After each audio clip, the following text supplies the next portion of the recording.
Assalamualaikum warahmatullahi wabarakatuh.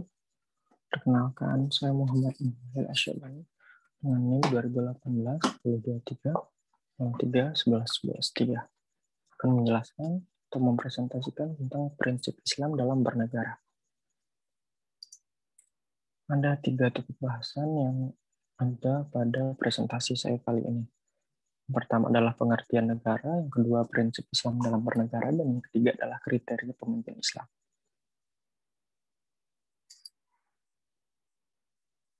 Topik bahasan yang pertama yaitu tentang pengertian negara. Apa itu negara?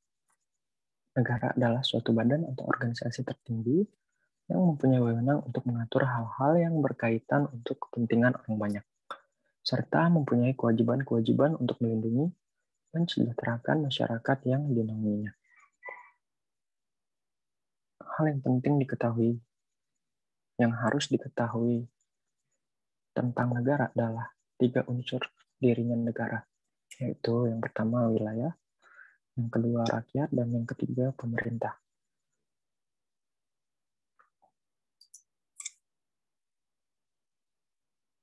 Kemudian ada prinsip Islam dalam bernegara. Yang pertama, prinsip pemimpin yang baik, dan kriteria pemimpin yang baik tersebut akan dibahas pada slide selanjutnya. Yang kedua adalah prinsip musyawarah. Nah, prinsip ini didasari berdasarkan Quran Surat Asy-Syura ayat 38 yang artinya, dan bagi orang-orang yang menerima atau mematuhi seruan Tuhannya dan mendirikan sholat, sedang urusan mereka diputuskan dengan musyawarat antara mereka. Dan mereka menafkahkan sebagian dari rezeki yang kami berikan kepada mereka. Poin penting dari ayat ke-38 Quran Surat Asy-Syura ini adalah cara memutuskan sesuatu adalah dengan musyawarah. Telanjuran yang ada pada Quran Surat Asy-Syura ayat 38. Yang ketiga ada prinsip keadilan. Prinsip keadilan ini didasari Quran Surat An-Nisa ayat 135 yang artinya, wahai orang-orang yang beriman, jadilah kamu orang yang benar-benar penegak keadilan. Menjadi saksi karena Allah biarpun terhadap dirimu sendiri atau ibu bapak dan kaum kerabatmu. Jika ia kaya ataupun miskin, maka Allah lebih tahu kemaslahatannya. Maka janganlah kamu mengikuti hawa nafsu karena ingin menyimpang dari kebenaran. Dan jika kamu memutarbalikkan kata-kata atau enggan menjadi saksi, maka sesungguhnya Allah adalah Maha mengetahui segala apa yang kamu kerjakan. Nah, berdasarkan Quran Surat An-Nisa ayat 135 ini, berdirinya suatu negara harus didasari dengan prinsip keadilan. Di mana kembali lagi pada unsur berdirinya negara yaitu wilayah, pemerintah, dan rakyat. Maka di sini pemerintah yang memegang kendali harus bersikap adil terhadap rakyatnya. Kemudian prinsip yang keempat adalah prinsip pengakuan dan perlindungan terhadap hak-hak asasi manusia. Nah, prinsip ini didasari yang pertama berdasarkan Quran Surat Al-Isra ayat 70 yang artinya, dan sesungguhnya telah kami muliakan anak-anak Adam. Kami angkut mereka di daratan dan di lautan, kami beri mereka rezeki dari yang baik-baik, dan kami lebihkan mereka dengan kelebihan yang sempurna atas kebanyakan makhluk yang telah kami ciptakan. Poin penting dari Quran Surat Al-Isra ayat 70 ini adalah bahwa Allah telah memuliakan manusia dan menciptakannya dengan hak-hak asasi yang seharusnya sudah dimiliki. Maka dari itu, berdirinya suatu negara, terutama pemerintah yang menjalankan, harus memberi pengakuan dan perlindungan terhadap hak-hak asasi manusia.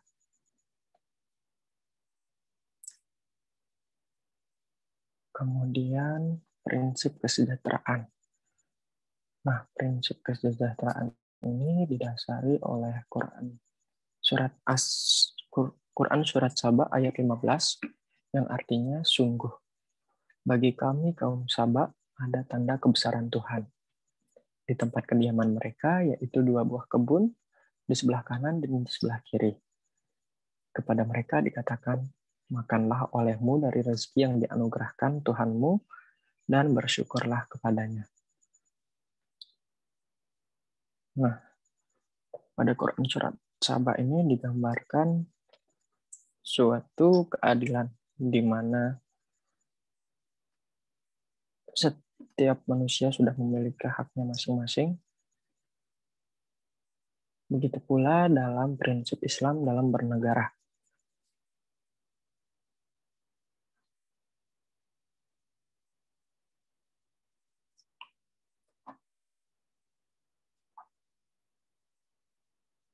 Kemudian slide selanjutnya.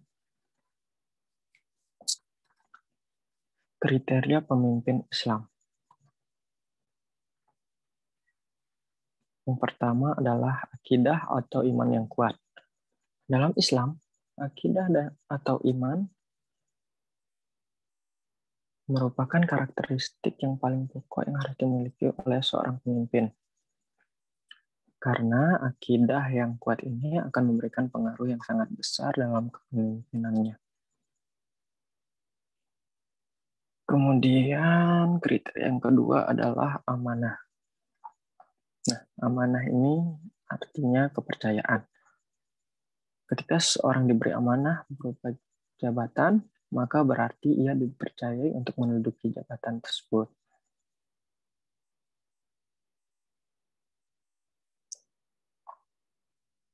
Rasulullah Shallallahu Alaihi Wasallam pernah bersabda mengenai amanah ini. Artinya itu adalah apabila amanah sudah diabaikan, maka tunggulah masa kehancurannya. Sebegitu pentingnya amanah bagi seorang pemimpin. Kemudian yang ketiga adalah tanggung jawab. Antara tanggung jawab dengan amanah ini mempunyai ikatan yang sangat erat. Di mana ada amanah, di sana ada pertanggungjawaban. Contohnya saja di Indonesia, yang dipimpin oleh seorang presiden.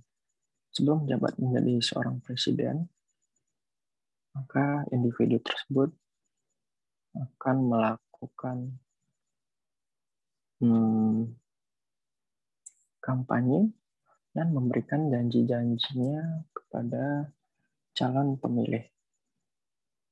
Nah, ketika individu tersebut sudah menjadi pemimpin atau menjadi presiden, sebagai presiden yang terpilih, hendaknya ia melaksanakan janji-janji kampanye tersebut. Ketika ia melaksanakannya, maka berarti ia adalah pemimpin yang amanah dan bertanggung jawab tentunya. Kemudian kriteria yang keempat adalah adil. Adil ini artinya sama, seimbang,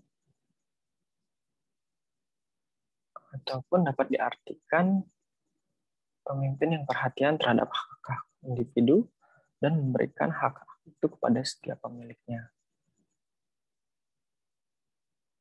Jadi makna adil dalam Islam tidak sama dengan arti adil menurut paham komunis, yaitu sama rata sama rasa.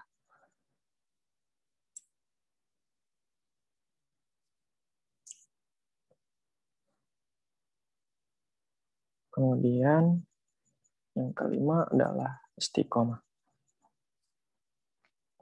Istiqomah ini artinya pendirian yang teguh.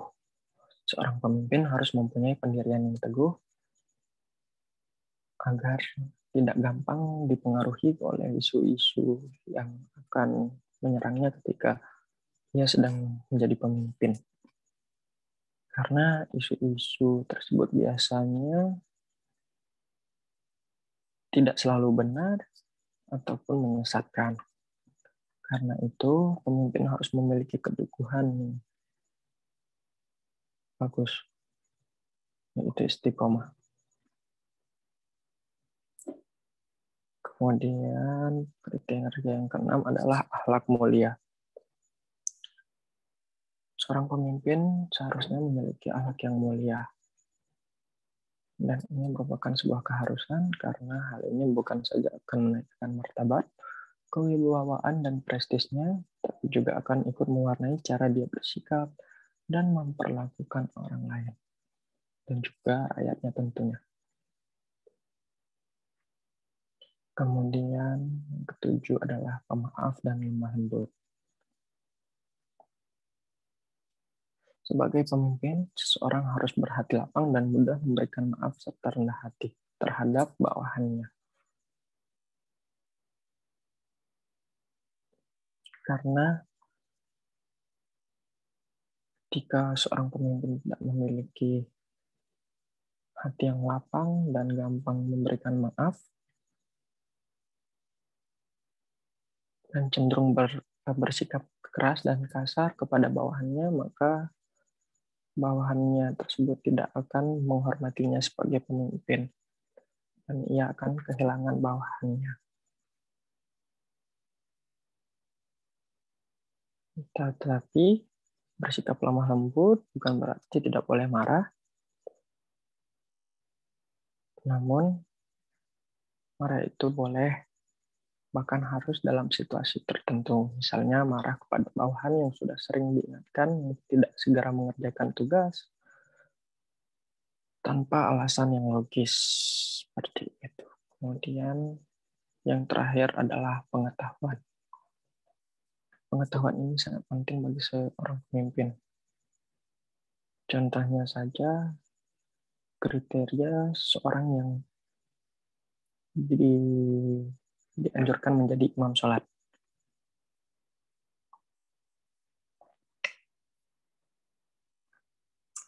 Nah, seorang cara memilih imam sholat itu yang pertama adalah orang yang paling baik bacaannya.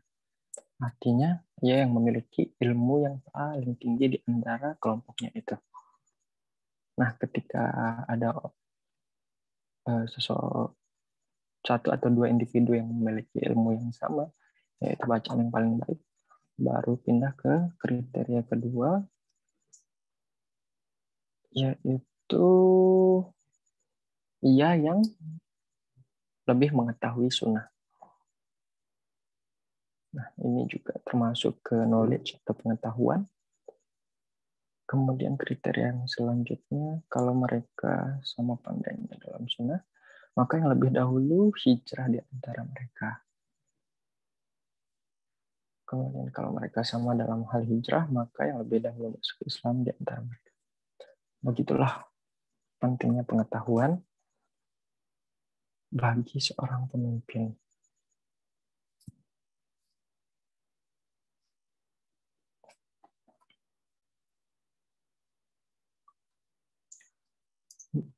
Baiklah, itu saja presentasi dari saya. Kurang lebihnya mohon maaf. Wabillahi taufiq wal hidayah. Assalamualaikum warahmatullahi wabarakatuh.